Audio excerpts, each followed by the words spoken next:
네, 안녕하세요. 2021년 7월 8일 리포트 요약 드리도록 하겠습니다.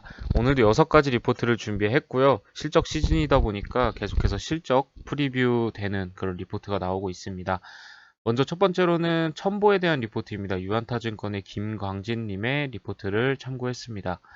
먼저 오늘 7월 8일 기준으로 21만 4,800원으로 고점을 한번 찍고 내려왔는데요. 현재 가격은 20만 5,500원으로 거래가 되고 있습니다. 무엇보다도 주가가 오른 가장 큰 이유로는 이 신규 투자 관련 MOU 때문인데요. 7일에 F전해질 신규 투자 관련 MOU 체결을 발표했다고 합니다. 투자 규모는 F전해질 생산 공장 약 2만 톤 규모이고요. 1차 5천 톤, 2차 15,000톤 규모입니다. 투자 금액은 약 5,100억 원 정도 수준을 추정하고 있습니다. 1차 투자분인 5,000톤은 기존 동사의 가이던스에 포함되어 있던 것이기 때문에 변동은 없다고 합니다. 그러나 24에서 26년까지의 투자 계획이 새롭게 공개되었다는 점에서 큰 의미를 둘 수 있다고 하는데요. 이에 따라서 동사의 리튬이엄 첨가제 캐파는 올해 말 4,000톤에서 26년 말에는 27,000톤까지 확대가 될 전망이라고 합니다. 네, 이번 증설 발표로 F전해질 생산 캐파는 올해 말에 1,000톤, 그리고 26년 말에 2만 1,000톤으로 확대될 전망이라고 하고요. 그동안 피전해질 증설에 집중해왔던 점을 고려했을 때 다소 이례적인 투자 결정이라고 합니다. 또 향후 LiPF6를 점진적으로 대체하는 형태의 F전해질 영역이 확대될 전망이라고 합니다. 특히 동사는 F전해질 가점 사업자 중에 하나로서 캐파 및 출하량 면에서 선두 부분에 있기 때문에 큰 폭의 수혜가 가능할 것이다 라고 전망을 하고 있습니다. 네, 이에 따라서 목표 주가를 기존 23만 원에서 27만 원으로 상향 조정했습니다. 동사의 실적 추정치는 향후 F전해질의 LiPF6 시장 대체 속도에 따라서 추가 상향 조정이 가능할 것으로 기대를 하고 있습니다. 이 첨보 같은 경우에는 2차 전지에 들어가는 주요 물질인 전해질 관련 이런 기업인데요. 확실히 성장성이 있는 사업이다 보니까 주가가 그에 반응을 하고 있는 것 같습니다. 네, 다음은 반도체 장비 기업 중에 하나인 원익 IPS에 대한 리포트입니다. IBK 투자증권의 이건재님의 리포트를 요약했고요.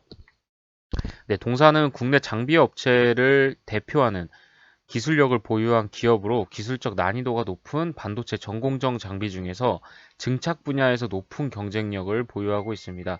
이 원익 IPS 같은 경우에는 제가 알기로는 업력도 상당히 오래된 기업이고 이 분야에서 연구가 오래됐기 때문에 이 업계에서는 가장 알아주는 그런 기업이라고 볼 수 있겠습니다. 원익 IPS가 공급하는 증착 장비는 고객사 생산 공정에 적극적으로 활용되고 있고 이미 필드에서 상당한 신뢰도가 쌓여서 높은 진입 장벽을 확보하고 있는 것으로 파악된다고 합니다. 또한 매출처 다변화 확보를 위한 수출 전략이 성공적으로 진행이 되고 있어서 국내 디스플레이 투자 비수기를 큰 무리 없이 견뎌내고 있는 것으로 판단이 된다고 하네요. 네, 국내 반도체 장비 고객사의 하반기 투자에 따른 실적 성장이 확실시 되고 있다고 합니다.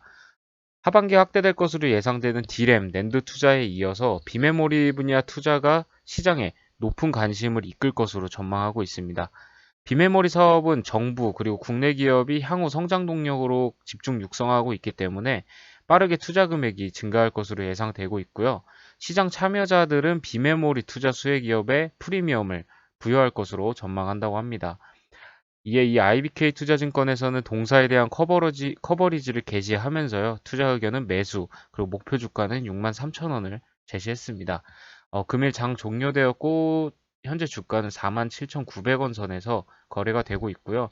지난 4월 5일에 정고점인 5만 9천 원 정도 선을 한번 찍은 적이 있습니다. 네, 다음은 말도 많고 탈도 많은 삼성전자에 대한 이런 실적 관련 리포트가 나왔습니다. 모두가 알고 계시는 것처럼 실적이 잘 나오긴 했지만 오늘 끝내 7만 전자까지 내려오면서 안 좋은 흐름을 보이고 있는데요. IBK 투자증권의 김운호님의 리포트를 참고했습니다. 네, 먼저 삼성전자의 2021년 2분기 잠정 영업이익은 12.5조 원으로 이전 전망 대비 높은 수준인데 가장 큰 변수는 디스플레이 부분에서 일회성 이익이라고 합니다. 그리고 IM 사업부 영업이익도 예상보다 큰 것으로 추정을 하고 있다고 하네요. 네, 삼성전자의 2021년 2분기 사업부별 업황은 차별화된 것으로 추정을 하고 있습니다. 반도체는 디램 가격이 큰 폭으로 상승하고 가격 상승은 3분기까지 지속될 것으로 기대한다고 하는데요. 디스플레이 같은 경우에는 비수기에 따른 영향으로 인해서 연중 저점인 상황인데 해외 거래선의 보상금으로 인해서 지난해와 마찬가지로 영업이익은 크게 증가한 것으로 추정을 하고 있습니다. 개인적으로 이 부분에 대해서는 애플에 대한 그런 금액이 아닌가 생각이 되네요. 또 IM 같은 경우에는 스마트폰 출하 부진에도 불구하고 제품 믹스는 개선되고 웨어러블, 태블릿 등의 수익성 높은 제품 매출이 개선이 되면서 물량 감소를 잘 극복한 것으로 판단을 하고 있습니다. 네. 영업이익은 3분기까지 안정적으로 증가세를 유지할 것으로 예상을 하고 있고요. 디램 가격이 상승하기 시작했고 3분기까지 상승세가 이어질 것으로 예상된다고 합니다. 또 OLED 실적 개선과 LCD 패널 가격 상승으로 인해서 전년 대비 영업이익이 증가할 것으로 기대가 되고 있고요. IM 사업부 같은 경우에는 2분기에 부진해도 3분기부터 신제품이 나오면서 이 신제품 효과를 기대할 수 있을 것이다 라고 요약을 해주셨습니다. 저 개인적으로도 삼성전자는 실적이 잘 나왔는데 항상 실적 발표가 될 때마다 이 주가가 빠지는 부분에 있어서는 상당히 아쉬운 감이 없지 않아 있고요. 지금 79,900원이라는 주가가 저점이라고 나름 판단을 하고 있고 앞으로 좀 상승세를 이어갔으면 하는 그런 바람이 있습니다. 네, 다음으로는 또 다른 반도체 관련 장비 업체인 제우스에 대한 리포트입니다.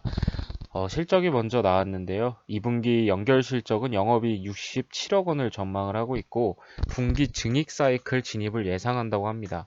이 영업이익 67억 원은 QOQ 플러스 574%라고 하네요.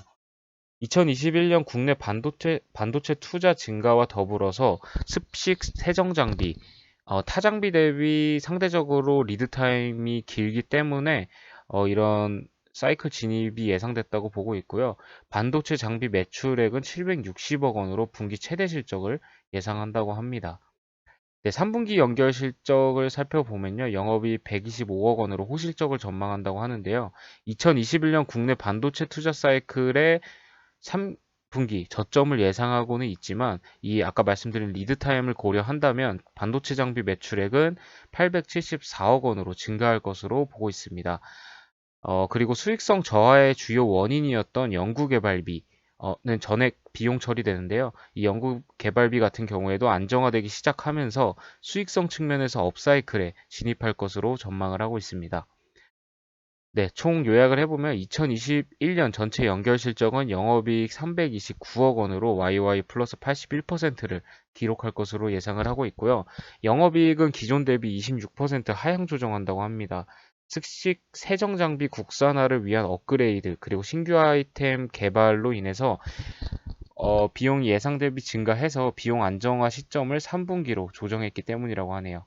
다만 현 주가는 2021년 고점 대비해서 23% 하락한 수준에 불과하다는 점에서 2분기부터 시작될 증익 사이클 그리고 2022년 연구개발비 안정화에 대한 온기 반영 등을 했을 때 지금 주가는 저점 매수 구간으로 판단한다고 합니다.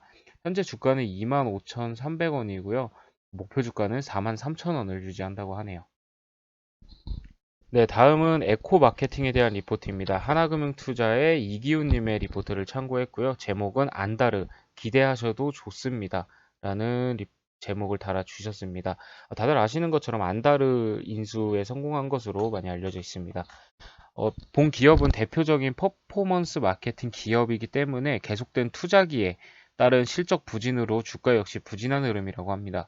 그러나 최근 인수한 안다르는 올해만 매출액이 전년 대비 2배 가까운 성장을 보여주고 있고 매출액만 2020년 대비 3배 가까운 성장이 예상된다고 합니다. 또 해외 진출에 대한 준비도 가시화되고 있다고 하네요. 또 그린티, 미펫 등의 지분 투자 등 다양한 성장 동력들도 있지만 안다르의 실적 기여만 반영하더라도 2022년에는 7% 성장, 2023년에는 17% 정도 영업이익이 성장할 것으로 기대된다고 합니다. 네, 2분기 예상 영업이익은 127억 원으로요. 컨센서스인 167억 원을 하회할 전망이라고 합니다. 실적 부진의 가장 큰 이유는 자회사의 광고비 증가에 따른 것으로 대부분 안다르의 브랜드 성장에 투자가 되고 있다고 합니다. 다만 이는 과거에도 초기에 제품을 브랜드화에 성공해서 높은 이익 레버러지로 이어졌기 때문에 높은 기대감을 가져볼 필요가 있다라고 요약을 해주셨네요. 네, 다음으로는 OLED 관련 기업으로 거듭난 이녹스 첨단 소재에 대한 리포트입니다. 키움증권의 김소원님의 리포트를 참고 요약했습니다. 이녹스 첨단 소재의 2분기 실적은 영업이익 192억 원으로 YY 플러스 175%를 기록할 것으로 보고 있고요. 시장 기대치인 153억 원을 크게 상회할 전망이라고 합니다. 이유로는 고객사의 OLED TV 패널 수요 강세가 지속이 되고 있고 또 폴더블 스마트폰향 신규 소재 공급 효과 또한 반영이 되면서 호실적이 예상된다고 합니다. 특히 이노레드 사업부를 중심으로 한 전사 믹스 개선에 힘입어서 영업이익률은 18%로 확대될 전망이라고 하네요. 네, 3분기 실적 프리뷰를 살펴보겠습니다. 3분기 실적은 영업이익 252억 원으로 시장 기대치 200원을 크게 상회하는 또 사상 최대 실적이 전망된다고 합니다.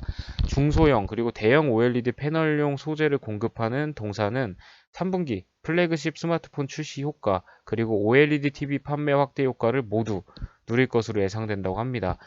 또한 3분기 영업이익률은 19%로 OLED 사업부의 성장과 함께 역대 최고치를 기록할 것으로 전망을 하고 있습니다. 이를 반영해서 2021년 예상 실적은 영업이익 762억 원으로 시장 기대치를 크게 상회할 전망이라고 하네요. 특히 올해 이놀레드 사업부의 매출액 비중이 56%로 YY 10% 정도 추가가 됐는데요. 전사 수익성 개선을 주도할 것으로 판단되고 있다고 합니다. 한편 영업 외 부분에서는 2020년 반영됐던 약 100억 원 규모의 대규모 일회성 비용이 사라지면서 올해 당기 순이익이 개선이 되면서 589억 원으로 큰 폭의 성장이 예상된다고 하네요. 네, 목표 주가를 97,000원으로 상향 조절했습니다. 현재 주가는 67,500원이고 최고점은 6월 18일에 77,700원이네요. 동사 같은 경우에는 더 이상 FPCB용 필름 업체가 아니라 OLED 소재 업체로의 체질 개선이 지속되고 있다고 합니다. 더불어 2022년에는 OLED 패널용 공급 소재 확대, 그리고 고객사 다변화의 모멘텀이 나타날 것으로 기대를 하고 있습니다. 네, 동사 같은 경우에는 지금 OLED의 모멘텀을 받으면서 밸류에이션이 어느 정도 재평가되는 그런 기회가 마련이 된 것 같고요. 지금 주가가 많이 오른 상태이지만 이 키움증권에서 봤을 때는 어느 정도 업사이드가 열려 있다라고 판단을 하고 있는 것 같습니다. 네, 오늘 준비한 리포트도 여기까지고요. 내일도 좋은 리포트로 인사드릴 수 있도록 하겠습니다. 감사합니다.